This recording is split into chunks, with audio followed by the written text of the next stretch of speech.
The cargo was wrong before I ever read the manifest, and the only one in the whole of Saltgate Harbor who knew it first was the man who could not say a word. I've kept the King's Customs at the Lantern Quay for 19 years. I weigh, I tally, I stamp, and I sleep well, because a clerk who keeps his books honest carries nothing home but ink on his cuffs. So understand me when I tell you that on the morning the Cormorant Star warped in against the tide, nothing was wrong that any ledger could show. The weather was fair. The bills of lading were in order, sealed and countersealed by the agent's house at Brennock. The captain was a known man with a known face. And yet I stood on the cold stone with my tally board under my arm, and felt the back of my neck prickle the way it does when a clock in your house has stopped, and you have not yet noticed which one. I would have shaken it off. I was good at shaking things off. 19 years of it had taught me. But I happened to glance up the quay toward the King's Arch, where the harbor guard kept his post above the customs house, and I saw that he had already turned his head. You should know about the harbor guard, because he is the heart of everything I am going to tell you, and he is the reason I can tell it at all without shame. The Lantern Quay is the seaward door of the King's house at Saltgate, the great grey water palace of the House of Marin, where the river meets the sea and the King's own ships ride at the inner moorings.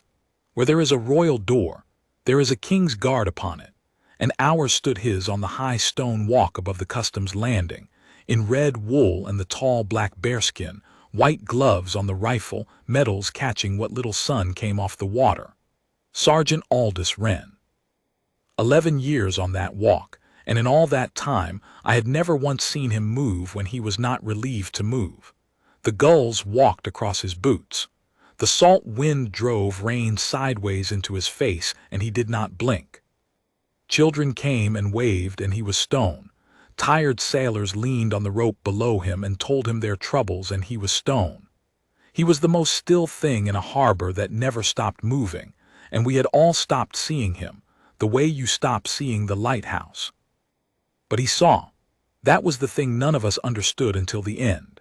A man who is not permitted to move learns to do the one thing left to him, which is to watch, and to watch with the whole of himself, the way the rest of us only watch when we have lost a child in a crowd.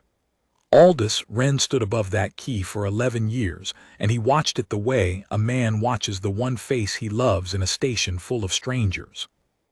And on the morning the Cormorant Star came in, he had turned his head a quarter-inch toward her before I had finished feeling my own neck prickle.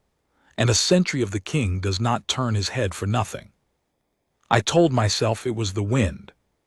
She made fast at the deep berth, and I went down with my board to do my work, because that is what a clerk does whether his neck prickles or not.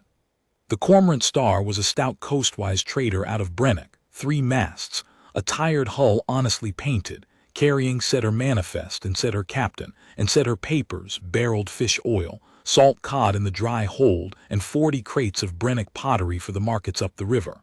I have checked 10,000 cargoes like her. There was nothing in the description a man could put his finger on. So I put my finger on the cargo instead. "Morning, Master Call," the captain said to me as I came up the plank. Captain Ferris, a square, easy man with a gray beard and a way of looking you full in the face that I had always read as honesty. "Fair tide for once. We'll have you stamped and away before the bell." "We'll see," I said, which is what I always say, and I went to the dry hold to weigh the cod. Here is the first thing that was wrong, and I want you to see how small it was, because everything in this story is small until it is suddenly very large. The salt cod was stacked in the dry hold exactly as it should be. Good fish, well cured, the right smell. I weighed 3 crates at random against the manifest's stated weight, and they came in true to the half-pound. A lazy clerk stops there. I am not a lazy clerk. I weighed 1/4 from the bottom of the afterstack, and it came in light. Not wildly light. A few pounds. Enough that a careless man would write it off to a wet load drying out, and a tired man would not write it at all. But I had been weighing fish in that harbor since I was a boy beside my father, and I will tell you a truth they do not teach you.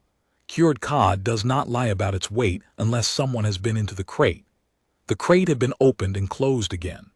The lid nails sat a thread proud of the wood. The salt at the corners had been disturbed and pressed back, but salt remembers the shape it was packed in, and this salt had been packed twice. I straightened up with that small wrongness in my hands, and without meaning to I looked up, out through the open hatch, up the gray stone, to the high walk and the still red figure on it. He was looking at the afterstack, at the very crate in my hands. I would have sworn it on the king's book. A sentry of the king does not point. He does not call out, he does not leave his post, he does not so much as nod at a customs clerk doing his lawful work. Aldous Wren did none of those things. He simply stood and watched the crate, and then, slowly, the way the minute hand moves, so slow you cannot catch it moving, he brought his eyes back to the front and was stone again. But he had shown me where to look. I understood that even then, in the cold of the hold, with the gulls screaming and Captain Ferris calling down to ask if all was well. He had been watching that ship come and go for 11 years. He had seen something across all those crossings that no single clerk could see, because we change shifts and he never does, and a pattern that takes a season to draw itself can only be seen by an eye that never leaves the page. "All's well," I called up, because I did not yet know that it wasn't, and a clerk does not raise an alarm over a crate of light cod. "I'll need the afterstack ashore for re-weigh. Standard." Ferris's face did something I have thought about every day since. It was only a flicker, there and gone, the way a fish turns under brown water and is only a brightness you half saw. But I have spent 19 years reading faces across a tally board, and what crossed Captain Ferris's honest square face when I said I'll need the afterstack ashore was not the irritation of a busy man losing an hour. It was fear. It was the fear of a man who has just heard a door he thought locked rattle in its frame. "That'll cost us the tide, Master Call," he said, easy again, so quickly I almost doubted I had seen the other thing. "Surely a half-pound here or there." "Standard," I said, "reweigh ashore. You'll have your stamp by the evening bell." And I went up the plank and out onto the quay, and I made myself not look at the high walk, because I am a careful man, and a careful man does not let the whole harbor see him taking his orders from a statue. It was that evening, after the afterstack came ashore and went into the customs shed under my own lock, that I went and stood beneath the King's Arch on the pretense of checking the tide board, and spoke up at the still red figure without turning my face to him, the way you speak to a man in church. "You were watching that ship," I said low to the tide board. "The Cormorant Star. You turned your head when she came in." Nothing, of course nothing.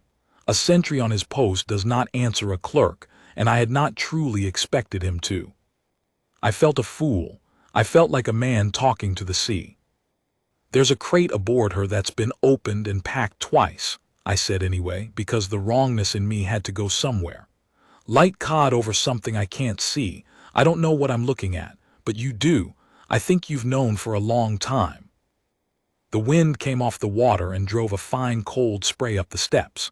Somewhere down the quay, a winch screamed and stopped, and Aldous Wren, the King's Guard of the Lantern Quay, who had not been relieved and could not move and would not break his post for the king himself until the watch was changed.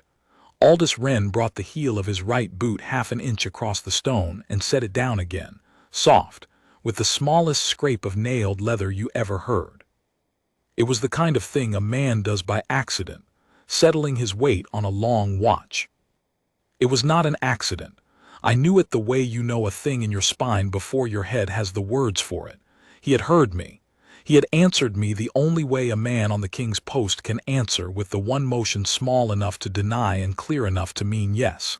"Yes, I have known for a long time. Yes, you are looking at the right crate." I went home that night and did not sleep, and that was the beginning of the longest fortnight of my honest, ordinary life.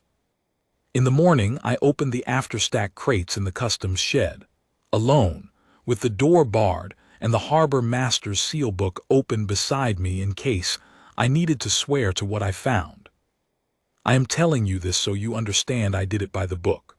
A clerk who breaks an honest captain's cargo on a hunch can lose his post and his good name in a week, and I had a wife and a daughter, and a small house up the hill that I had paid for £half at a time. I did not open those crates for adventure. I opened them because a still man on a high wall had set his heel down soft, and because 19 years had taught me that the harbor only feels wrong when it is wrong. Under the light cod, below a false floor of cedar boards cut to look like the crate bottom, packed in oiled paper and straw, were 8 long flat tins of a kind I had never seen pass that quay. They were heavy. They were sealed with wax over the lids. And they were not on any manifest in the king's house, because I had the manifest in front of me, and I had read it twice. I did not open the tins. I want you to know that too. A wiser man than I, a braver one, a more foolish one, any of them might have pried up a wax seal to see what a smuggler hides under a load of cod. I did not, and it is the best decision I made in the whole affair, though I did not know why until later. I simply weighed the tins and recorded the weights and noted the false floor and the twice-backed salt, and I sealed the crates again under my own lock and wrote it all in my private daybook in a hand so careful my old schoolmaster would have wept. Then I sat in the cold shed and I was afraid. Because here is the thing about a false floor in a king's harbor. It is not the work of one greedy captain. A captain can shave a weight or smuggle a keg of brandy under his bunk for himself. That is an old sin and a small one. But a crate built false by a joiner, with a fitted cedar floor and oiled paper and wax-sealed tins that match no manifest and pass a countersealed agent's house at Brennock. That is not a man. That is a machine.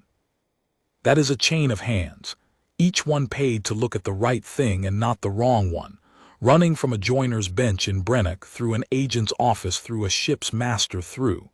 And here my pen had stopped in the cold shed and would not write the next word, because the next word in the chain was the customs house itself, and the customs house was me, and the men I worked beside every day. Somebody on the Lantern Quay was being paid to stamp those crates and ask no questions. That was the only way the machine could run, and I did not know who.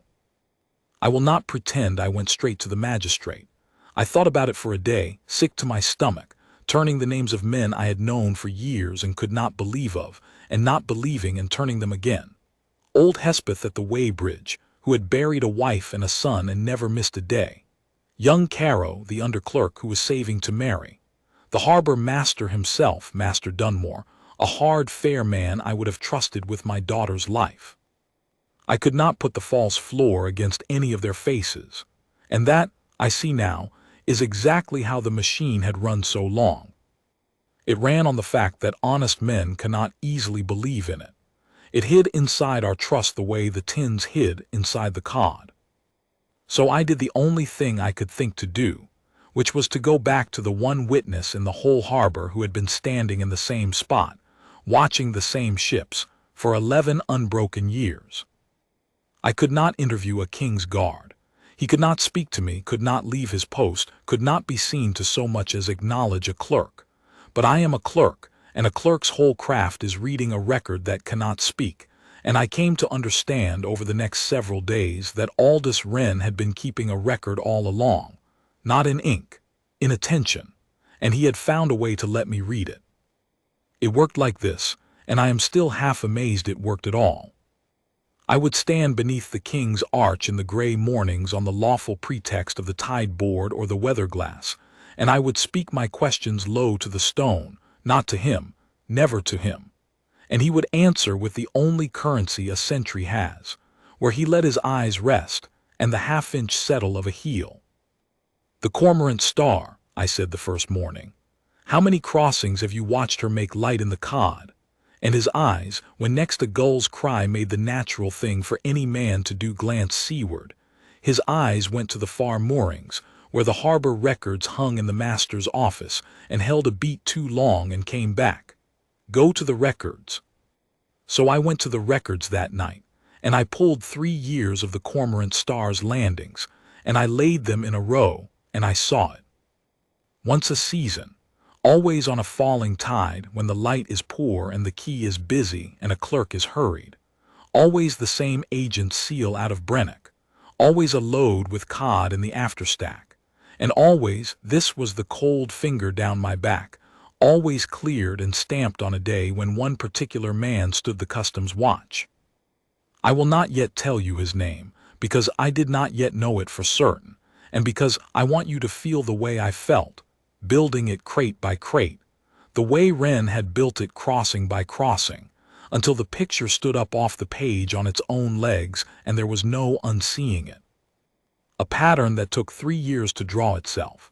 No clerk on a shifting rota could ever see it, but a man who never left his wall, a man who watched the same falling tides bring the same tired ship to the same berth, season after season, and saw the same faces hurry the same afterstack ashore in the same poor light. That man could see it as plain as you see a stain spread on a white shirt. He had been seeing it for years. And he had stood there, unable to speak, unable to point, unable to do anything but watch the wrong thing happen on the king's own quay and hold his post, until a clerk with a prickling neck finally stood beneath his arch and gave him a way to be read. I think about that. I think about 11 years of watching a wrong and holding still, not because you do not care, but because the post is the post, and a man who breaks it for the small wrong has no post left for the great one. I think it must have been the hardest watch any man ever stood.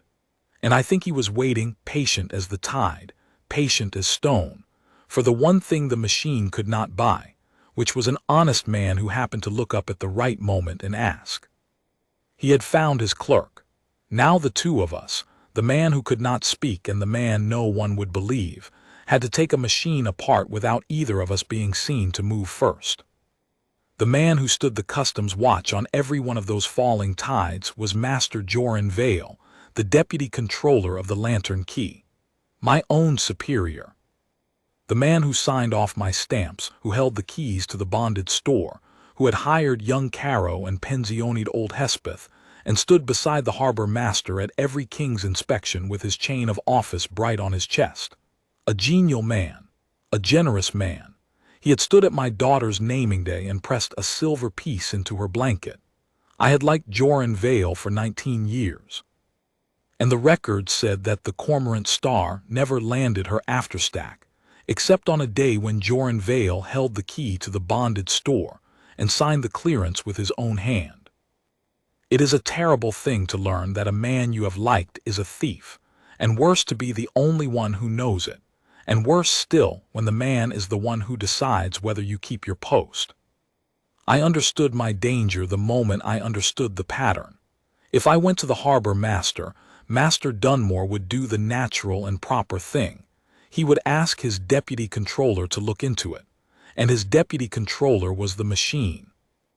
Vale would have a week to break a crate, burn a record, lose a tin in the deep water off the mole, and turn to me with that genial face and ask, kindly, whether I had been sleeping well, master call, whether the long hours weren't telling on me, whether perhaps a clerk who imagined false floors in honest cargoes oughtn't to take a rest from the work that was clearly straining his mind.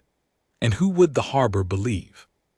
The genial deputy controller with the chain of office, or the tired tally clerk who talked to himself beneath the king's arch? I had the afterstack under my own lock. That was my whole strength. 8 wax-sealed tins and a false floor and a careful daybook, behind a door whose only key hung on my own belt. As long as I held the evidence, the machine could not run me down. It could only wait for me to be foolish, or tired, or alone. Joran Vale began, very gently, to arrange for me to be all three. It started the day after I pulled the 3 years of records. Vale came to my counting room with 2 cups of hot spiced wine against the cold, all warmth, all worry, and sat himself on the corner of my table the way an easy man does, and asked me how the Cormorant Star reway was coming. He had heard, he said, that I'd had the afterstack ashore. Captain Ferris had grumbled about losing the tide. Nothing in it, surely. Old Ferris was a good man, a king's man, 20 years on the Brennock run. Light cod, I said, watching his face the way I had watched Ferris's. Probably a wet load drying out. I'll have it sorted in a day or 2. "A day or two," Vale said, and smiled and drank his wine, and his eyes went once, just once, quick as Ferris's fish under the water, to the customs shed across the yard where my lock held the crates.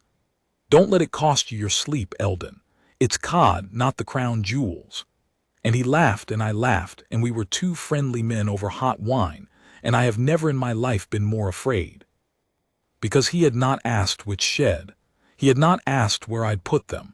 He had looked straight at the right door without being told. He knew exactly where the tins were, and he wanted me to know he knew. The way a cat lets a mouse see it is awake. That night the lock on the customs shed had been tried. Not broken, tried. There were bright fresh scratches on the ward plate where a pick had worried at it, and the picker had been good and patient, and had given up only because my father's old harbor lock was a stubborn brute that I oiled with my own hands. I stood in the dark yard with my lantern shaking a little, and I understood that I had perhaps 2 days before the lock that had beaten one patient man would meet a more patient one, or before a key was simply ordered cut, or before some accident befell the careful clerk who would not let an old captain catch his tide. I could not go to the harbor master. I could not go to the magistrate up in the town, because the magistrate would send word down to the harbor for confirmation, and the harbor was the machine. I could not even safely move the tins, because the moment they left my locked shed they could be lost on the way to anywhere, and a clerk carrying 8 unmarked tins through the dark could so easily be a clerk caught stealing from the bonded store. And who would believe otherwise, with Joran Vale's genial sorrow to tell the tale? I had one ally in all of Saltgate Harbor, and he was a man who could not speak, could not move, could not leave a stone walk 30 feet above the water, and could not be seen by any living soul to take my part. So I went to him. Gray morning, the tide falling, the harbor loud with the day's work, and I stood beneath the King's Arch with my weatherglass in my hand as if I cared what weather was coming, and I told the stone everything. The false floors, the wax tins I had not opened, the 3 years of the pattern, Joran Vale and the wine and the scratched lock and the look at the right door.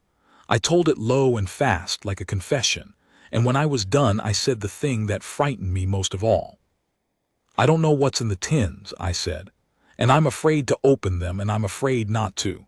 If it's contraband silk or untaxed spirit, that's a magistrate's matter, and I've only to keep them safe till I can reach an honest court.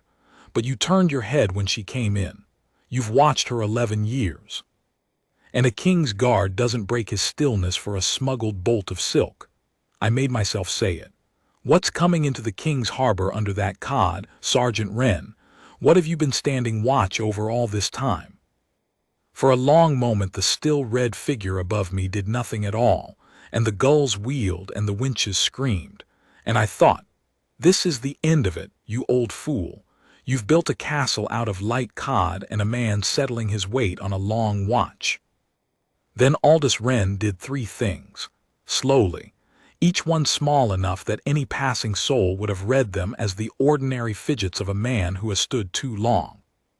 He let his gaze travel, on the natural arc a sentry's eyes make when a ship's bell rings down the quay, to the far gray bulk of the King's own powder magazine at the head of the inner mooring, the squat stone house where the harbor's gunpowder slept behind iron doors, set apart and guarded because one careless spark there could take the seaward wing of the King's house and every soul in it. His eyes rested on the magazine a beat too long. Then they came back. Then he looked, the same slow, natural way, at the high windows of the King's own apartments above the water stair, where a flag flying meant the household was in residence, and it was flying. The King was at Saltgate. His eyes rested there a beat too long. Then they came back. And I felt the cold go all the way through me. He brought his white-gloved hand the smallest fraction up the barrel of his rifle, the way a man adjusts a grip gone stiff, and held it there, and I understood that he was not telling me about silk. He was not telling me about brandy or untaxed tobacco or any smuggler's ordinary greed. He was telling me the tins were a weapon, and the weapon was already inside the wall. I am a customs clerk. I deal in oil and cod and pottery and the small honest lies of trade. I had spent a fortnight afraid of losing my post, my name, my quiet life, and in one slow, gloved gesture above my head the whole shape of it turned over and showed me its true face, and my small fears looked very small. This was not a thief shaving the king's revenue. This was something being fed into the king's harbor, season by season, falling tide by falling tide, under a load of fish, with the help of a man who held the king's keys. And it had been coming in for 3 years, and I had 8 of its tins under a lock that one patient picker had nearly already opened. I did not run to the harbor master. I want you to mark that because everything turned on it. The whole machine was built to make me run, to make the honest clerk panic, shout, break a tin open, carry an armful of evidence through the dark to the wrong door, do some loud and foolish thing that a genial deputy controller could turn into the ravings of an overworked man. The machine could survive being seen by one clerk. What it could not survive was being seen, all at once, by the king's own hand, in daylight, with the evidence laid out cold and counted and beyond any man's power to lose. And there was exactly one road to the king's own hand that ran nowhere near Joran Vale. The KingsGuard does not answer to the harbor master. He does not answer to the controller of customs, nor the deputy controller, nor any officer of the quay. He stands in the king's own chain of command, relieved by his own watch sergeant, inspected by his own captain, answerable upward through the household to the king and to no one of the harbor at all. The machine had bought the customs house. It had not bought, it could not buy, the red wall above it, because the red wall belonged to a different house entirely, and the men of that house would no more take a smuggler's coin than the stone would. I could not make a KingsGuard speak, but I could put a thing into the one channel the machine did not own and trust the channel to carry it. It took us 4 days to do a thing that 2 free men could have done in an hour, because one of us could not move and the other could not be seen to move with him. I wrote it all out, the false floors, the twice-back salt, the 8 tins and their weights, the 3 years of falling tides, the agent's seal, Captain Ferris and Joran Vale and his key and his wine and his look at the right door. I wrote it twice, fair and complete, and I sealed both copies. And then in the gray of the morning I did the only thing I could do in plain sight without raising one head on the whole busy quay. I stood beneath the king's arch with my day board, on the lawful business of recording the night's tide, and I let one sealed paper fall as a clumsy man's paper falls, and I bent and gathered my things and went away and left it lying against the foot of the stone, the way the wind leaves a paper anywhere. A clerk dropping a paper is nothing. A guard cannot stoop for it. A guard does not touch what falls. It is beneath his post and beneath his notice. So it lay there all the long morning at the foot of the king's arch, a scrap of rubbish against the stone, while Aldous Wren stood his watch above it and did not so much as glance down, and Joran Vale crossed the yard twice and never gave it a look, because who looks twice at a clerk's dropped paper? And when the watch changed at noon, and the relief came marching down with the fresh sentry, and Sergeant Aldous Wren was at last, for the first time in all those hours, a man permitted to move, he came down off his post in the slow ceremony of the changing, and as the 2 files passed he stooped, in the one breath of the day that the drill allowed him to bend, and gathered up the litter at the foot of his own post the way a tidy soldier gathers what has blown against his station.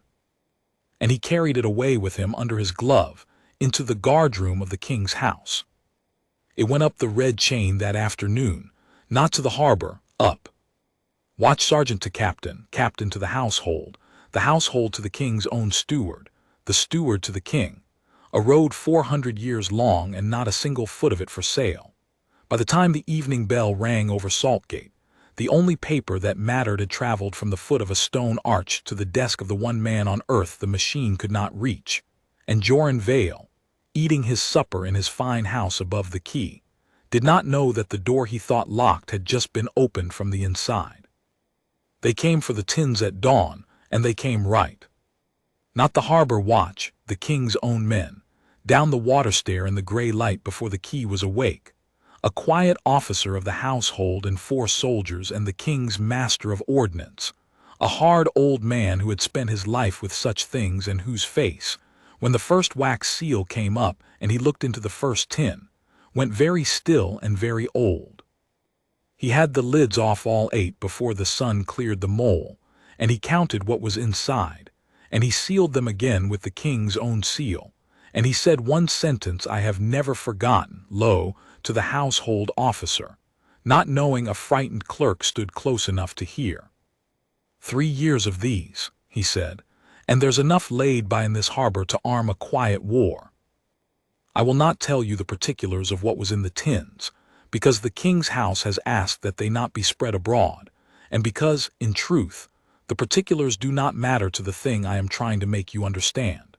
It was the trade in fear.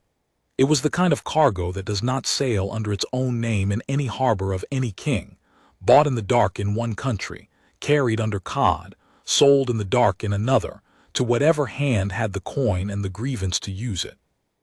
The Cormorant Star had been one slow drip of it into the king's own water, paid for at every link, hidden inside the trust of honest men, 3 years in the building. And it had been building toward a buyer, and a day, and a use. And the master of ordnance's face told me, more than any particular could, that the day and the use would have been a black one for somebody. It did not come to that. It did not come to that because a man who could not move had refused, for 11 years, to stop watching, and because that watching had drawn a pattern no shifting clerk could see, and because, when at last an honest clerk looked up at the right moment, the guard had found the one slow, silent, unbreakable way to put the truth into the only hands that could not be bought. They took Joran Vale that same morning in his fine house, with his chain of office still on the peg by his door. He did not go quietly, but he did not go violently either. That was not Vale's way. He was genial to the last. He smiled at the household officer and asked, reasonably, whether there had not been some mistake. He was the deputy controller of the Lantern Quay, a king's man of 20 years, and surely the word of a tired tally clerk who imagined floors in his crates oughtn't to be set against. And then they laid the 8 sealed tins on his own table, in his own hall in the gray morning light, and counted them out where he could see, and the geniality went out of Joran Vale's face like the tide going off a flat, and what was left underneath was an old, tired, frightened man who had been caught at last by the one thing he could not arrange. He had bought every clerk who could be bought, and every captain who would take the coin, and every record that could be quietly changed. He had not been able to buy the man on the wall, and he had not, in 3 careful years, ever once imagined that he would need to. The rest unspooled the way a rope unspools once you have hold of the right end. Captain Ferris, taken off the Cormorant Star before she could warp out on the noon tide, told everything within the day. He was, I think, almost glad to. He was a king's man who had taken one wrong coin 20 years before and spent the rest of his life unable to find the place where he could have stopped. He gave them the joiner in Brennock who built the false floors. The joiner gave them the agent's house that sealed the papers. The agent gave them the buyers, and the buyers, when the king's writ reached across the water, gave them more than anyone had thought to ask. By the autumn the whole quiet machine was laid out cold on a magistrate's table, every link of it, 3 years and 4 countries of it, and there was not a man in it who could say he had not known, because the king's house had the tins, and the records, and a customs clerk's careful day-book in a hand his old schoolmaster would have wept to see. They did me more honor than I wanted. The king's steward had me up to the water palace and thanked me in the king's name, and there was talk of a place and a pension and my name read out, and I let them say it because it would have been rude to do otherwise. But I told the steward the plain truth before I left, because it was the truth, and because a clerk's whole worth is that he keeps an honest tally even of himself. I only weighed the cod, my lord, I said. Any clerk would have. The light crate was a small thing, and I nearly let it go. I'd have stamped that ship and sent her up the river and never known the same as I'd done 100 times, except that when I looked up, a man on your wall had already turned his head. He's the one who watched it for 11 years and held his post and never said a word he wasn't allowed to say. He found the way to be read. All I did was finally look up. The steward was quiet a moment. Then he said that the king's house knew its own, and that the matter of Sergeant Wren had been seen to in the king's house in the king's way, which I understood to mean that it had been honored where honor is kept, behind the red wall, among the men of that house, and not spread across the quay for the gulls. And I was glad of it. It would have been the wrong coin to pay him in, the loud kind. Aldous Wren had spent 11 years proving he was not for sale, least of all to praise. I went back to my counting room and my tally board and my half-pounds of cured cod, and the harbor went back to being a harbor. They sent down a new deputy controller, a sharp young woman from the river office who checks her after stacks herself, and the lock on the customs shed is the same stubborn brute of my father's, and the gulls walk the same stones. If you stood on the Lantern Quay tomorrow, you would see nothing of any of it. That is rather the point. The whole worth of what was done is that nothing happened, that a black day for someone, somewhere up the river or across the water, simply never came, and the people who would have grieved it are going about their lives this morning never knowing they were spared, because 2 quiet men took a machine apart before it could be used. Sergeant Aldous Wren still stands his post above the customs landing. 11 years became 12, and 12 will become more. I see him most mornings when I come down to the water, red against the gray stone, the bearskin black, the gulls walking across his boots, the most still thing in a harbor that never stops moving, and the rest of the quay has gone back to not seeing him, the way you stop seeing the lighthouse. But I see him. I will see him as long as I live. And every gray morning on the lawful business of the tide board, I stand a moment beneath the king's arch and I do not turn my face up, because I am still a careful man, and I say, lo, to the stone, "Morning, Sergeant. Fair tide." And every morning, soft, so small that any passing soul would read it as the ordinary settle of a man's weight on a long, long watch, the heel of his right boot comes half an inch across the stone and sets down again. I used to think his stillness was the absence of a man, that the post had worn the living fellow out of him and left a statue in red wool to mind the door. I had it exactly backward. His stillness was the most awake thing in the harbor. He was not the lighthouse, dark and dumb on its rock. He was the light. We only mistook it for stone because it never moved, and we forgot that the whole reason a light is set high and made to hold its place is so that it can watch the dark water all night long, season upon season, and see the one wrong thing coming in on the falling tide that every hurried soul below it would have missed. He was watching the whole time. That was never nothing. That was the whole of it.